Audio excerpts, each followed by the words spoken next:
ವಿರೋಧವಾಗಿ ಮಾತಾಡ್ತಾ ಇದ್ದಾರೆ, ಎಲ್ಲ ಸಂತೋಷ ವಿಷಯ. ಇವತ್ತಿಗೂ ನಾವು 400 ಪಾರ್ ಅನ್ನುವಂಥ ಘೋಷಣೆಗೆ ಹೋಗ್ತಾ ಇದ್ದಾರೆ, ಅದು ಸಂತೋಷ. ಆದರೆ ಇವೆಲ್ಲದಕ್ಕೂ ಇವ್ರು ಎಷ್ಟು ಗೆಲ್ತಾರೋ ಇಲ್ಲೋ ಅಥವಾ ಎಷ್ಟು ಗೆಲ್ತಾರೋ ಅದು ಬಿಟ್ಟು ಒಂದು ವಾಸ್ತವದ ಮೇಲೆ ವಿಚಾರ ಮಾಡಬೇಕಾಗಿದೆ. ಯಾಕಂದರೆ ಈಗಾಗಲೇ ನಿಮಗೆ ಗೊತ್ತದ ರೈತ ಮೂಮೆಂಟ್ ಯಾವಾಗ ರಾಮ ಮಂದಿರದ ಜೋರಿತ್ತೋ ಅದೇ ಸಂದರ್ಭದಲ್ಲೇ ಫೆಬ್ರವರಿ 13ರಿಂದ ಸ್ಟಾರ್ಟ್ ಆಯಿತು. ಅದರದ್ದು ಏನೇನು ಘಟನೆ ಆಯಿತು ನೀವೆಲ್ಲ ನೋಡಿದಿರಿ. ರೈತ ಮೂಮೆಂಟ್ ಅಥವಾ ರೈತರ ಚಳವಳಿ, ಅವ್ರು ರೈತರ ಮುಖ್ಯ ಚಳವಳಿಯ ಮೂಲ ಉದ್ದೇಶ ಒಂದು MSP ಬೇಕಪ್ಪ ನಮಗೆ, ಬೇಕಂತ ಕೇಳೋದಲ್ಲ, ನಮಗೆ MSP ಕಾನೂನುಬದ್ಧ ಆಗಬೇಕು ಅನ್ನೋಂಥ ಬೇಡಿಕೆಯನ್ನು ಇಟ್ಟಿದ್ದಾರೆ. ಆ ಬೇಡಿಕೆಯಿಂದ ಜಬರ್ದಸ್ತಾಗಿ ಮತ್ತೆ ಎರಡನೇ ಸಲ ತಮ್ಮ ಒಂದು ಹೋರಾಟವನ್ನು ಮುಂದುವರಿಸಿದರು. ಆದರೆ ಅದು ಏನೇನು ಆಯಿತು ನೀವು ನೋಡಿದಿರಿ. ಅದರಿಂದಾಗಿ ರಾಮ ಮಂದಿರದಿಂದ ಬಂದಂಥ ಒಂದು ಇವ್ರ ಪರ ಇದ್ದಂಥ ಒಂದು ವಾತಾವರಣ ಇತ್ತು. ಫಸ್ಟ್ ಟೈಮ್ ಅದು ಡ್ಯಾಮೇಜ್ ಆಗಿದ್ದು ಈ ರೈತ ಮೂಮೆಂಟ್ದಿಂದ. ಯಾಕಂದರೆ ಉತ್ತರ ಭಾರತ ಭಾಳ ಮಹತ್ವದ ಇಲ್ಲ.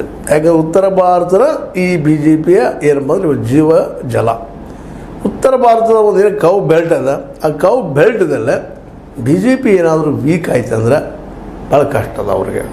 ಅಂಥಲ್ಲಿ ಮೂಮೆಂಟ್ ಸ್ಟಾರ್ಟ್ ಅದ. ವಿಶೇಷವಾಗಿ ನಿಮಗೆ ಗೊತ್ತದ, ಮೊದಲ ಪಂಜಾಬ, ಎರಡದಾಗ ಹರಿಯಾಣ, ಉತ್ತರ ಪ್ರದೇಶದ ಪಶ್ಚಿಮ ಉತ್ತರ ಪ್ರದೇಶ, ಇವು ಮೂರದ್ರ ಜೊತೆಗೆ ರಾಜಸ್ಥಾನ, ಸ್ವಲ್ಪ ಮಧ್ಯಪ್ರದೇಶಕ್ಕೆ ಹೊರಗೆ ಆಗ್ಬೋದೇನೋ.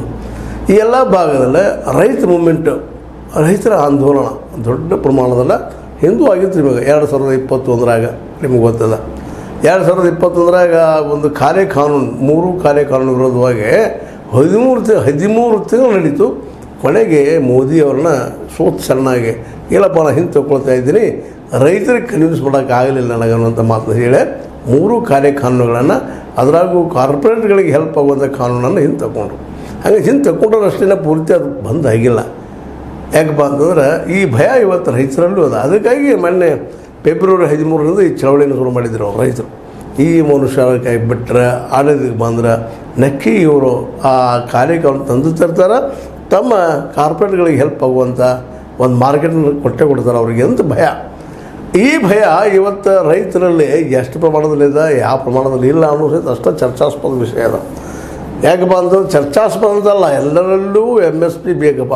ನಾವು ದುಡಿದಕ್ಕೆ ನಮ್ಮ ಅಟ್ಲೀಸ್ಟ್ ನಮ್ಮ ಪಗಾರ ಬೀಳುವಂಥ ಬೆಂಬಲ ಬೆಲೆ ಬರಬೇಕು, ಅದು ಕಾನೂನು ಆಗಬೇಕು ಅಂತ ಅವರೆಲ್ಲ ರೈತರ ಬೇಡಿಕೆ ಅದಿದೆ, ಯಾರ್ದು ಇಲ್ಲ ಅಂತ ಅಲ್ಲ. ಹೀಗಾಗಿ ರೈತರು ಈ ವಿಷಯದಲ್ಲಿ ಇನ್ನಷ್ಟು ಒಂದಾಗ್ತಾರ ಅಂತ. ಇದು ಒಂದು ಆದರೆ ಮಾತ್ರ ಮೋದಿಜಿಯವರು ದೊಡ್ಡ ಪೆಟ್ರೆ ಅದು. ಯಾಕಂದರೆ 60 to 70% ರೈತರು ಇದ್ದಾರೆ, ರೈತ ಸಂಬಂಧಿಸಿದ ಮಕ್ಕಳಿದ್ದಾರೆ. ಇಲ್ಲೇ ರೈತರೆಲ್ಲ ಸೆಳೆದು ನಿಂತರಪ್ಪ ಅಂತಂದರೆ ಇದು ಭಾಳ ತ್ರಾಸ ಆಗ್ತದೆ ಮೋದಿಯವ್ರಿಗೆ. ಅದು ಇವತ್ತು ಅದೇ ಒಂದು ಮಾತನ್ನು ಇವತ್ತು ಚರ್ಚೆ ಮಾಡಿಸ್ಬೇಕಾಗಿದೆ. ಯಾಕಪ್ಪ ಅಂತಂದ್ರೆ ಚರ್ಚೆ ಮಾಡೋದು ಮುಖ್ಯ ಕಾರಣ ಏನಂದ್ರೆ ರೈತರ